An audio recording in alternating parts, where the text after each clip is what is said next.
Pourquoi l'âme est la chose la plus précieuse pour le diable? Depuis le commencement, le diable ne cherche ni ton argent, ni ta beauté, ni ton intelligence. Ce qu'il veut, c'est ton âme, car ton âme est éternelle. Quand Dieu a créé l'homme, il lui a donné un corps tiré de la terre, un esprit venant de lui, et une âme vivante. Genèse 2, verset 7.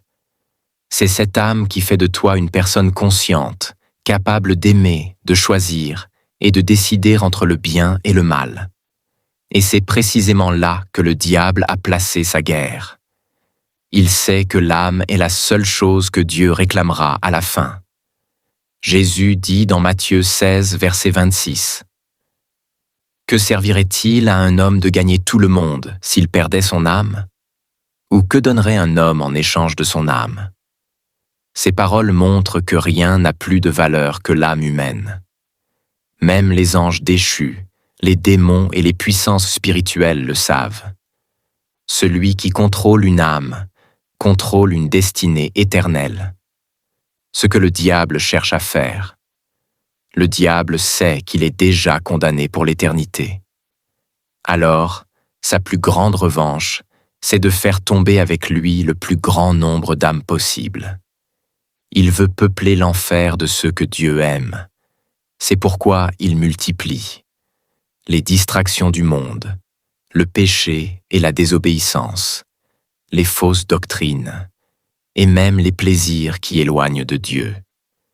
Car tant qu'une personne reste loin de Dieu, son âme devient vulnérable. Et le diable se nourrit de cette séparation entre Dieu et l'homme. Souviens-toi, il ne peut pas tuer ton âme, mais il peut la séduire jusqu'à la perdre. Jésus dit dans Matthieu 10, verset 28, « Ne craignez pas ceux qui tuent le corps et qui ne peuvent tuer l'âme. Craignez plutôt celui qui peut faire périr l'âme et le corps dans la géhenne. » Pourquoi ton âme a tant de valeur? Parce que c'est le souffle de Dieu en toi. Ton âme est le lien entre ton esprit et ton corps, et c'est elle que Dieu viendra réclamer au jour du jugement. Elle est immortelle. Même après la mort du corps, ton âme continue d'exister, soit dans la présence de Dieu, soit dans la séparation éternelle. Le diable le sait. C'est pourquoi il te combat jour et nuit, non pour ce que tu possèdes, mais pour ce que tu es. Une âme créée à l'image de Dieu.